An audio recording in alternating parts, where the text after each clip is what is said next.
Mon nom est David, je suis du groupe laboratoire. Salut, je suis Amoles Harris du groupe laboratoire. Je vais vous présenter le DLS du 11 mai. Bien fini.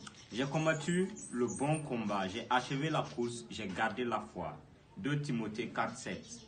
La seconde épître de Timothée était peut-être la dernière lettre que Paul a écrite en ce qu'il écrit sous forme d'une adresse à Dieu. D'adieu. Il analyse tous les événements de sa vie et ensuite il dit nettement qu'il a bien fini sa course. Paul était un pharisien, respecté avec une ligne parfaite, a obtenu la meilleure éducation sous Gamaliel, une citoyenneté romaine. Il était fier de persécuter les chrétiens en pensant que cela relevait de sa responsabilité divine.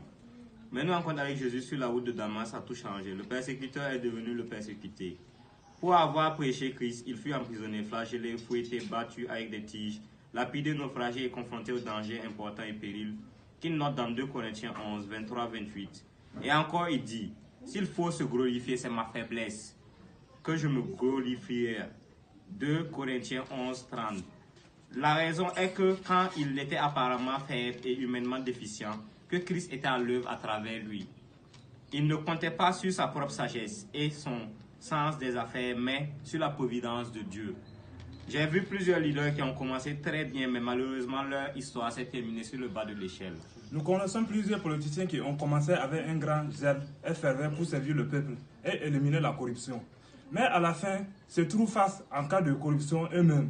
Les gens qui donnent des discours de service dévoués progressivement deviennent égoïstes et égocentriques.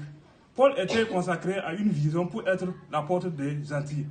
Il n'a jamais perdu le point focal de sa vision malgré les obstacles et les difficultés. C'est partant de cela qu'il a pu bien finir et affirmer que le Seigneur accordera la couronne de justice à toute personne qui fera diligemment sa volonté. Nous ne serons pas capables de faire sa volonté en nous appuyant sur notre propre force, mais seulement à travers la puissance du Saint-Esprit.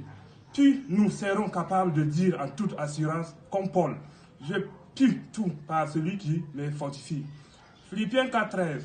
Soumettons-nous à Dieu afin qu'il puisse nous utiliser comme son instrument pour réaliser sa volonté dans le monde.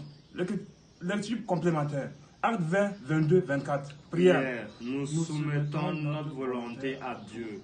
Utilise-nous comme des instruments choisis. Amen.